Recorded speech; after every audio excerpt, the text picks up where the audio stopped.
Hi everyone, welcome back to my channel. Yeah, this will be a quick update on the earrings or piercing that we did. Unfortunately, guys, nasira yung laptop ko and I can't film. So I had to leave it sa service center for at least 45 days at what they have told me, so I can't do some edits and upload new videos.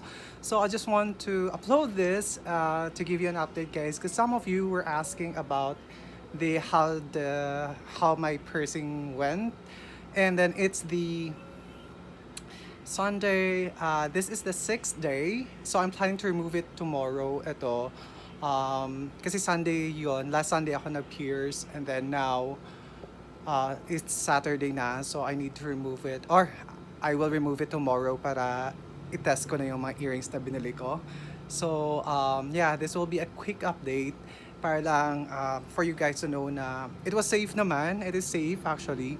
So, ang ginawa ko lang was to place, di ko alam saan tumingin dito ata.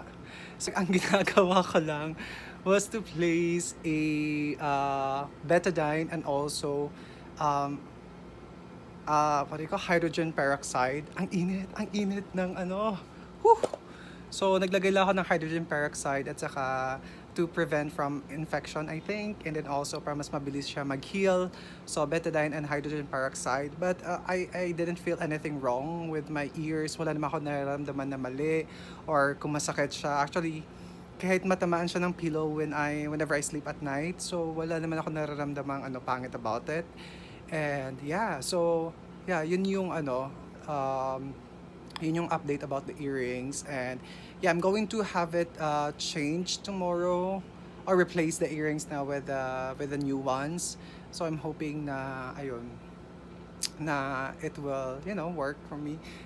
Dito lang sa area na to, medyo mababa lang talaga. So I would suggest if you're going to do the same, is to have someone with you. So it would be easier para, alam mo yun, ma-measure nyo talaga where to place yung pang pierce. So yun. And then also guys, sorry, I'm sweating na. I'm sweating. Sobrang init. Grabe, sobrang init talaga. So I'm recording this one using my phone lang. I think it would be loud, yung mga background and my air condition. Kahit ang may air condition cannot beat the heat. So ayun lang. So I'm hoping, yeah, I'm really hoping that I would be able to upload more videos soon. Di ko lang alam kung paano. So I'm going to find ways pa.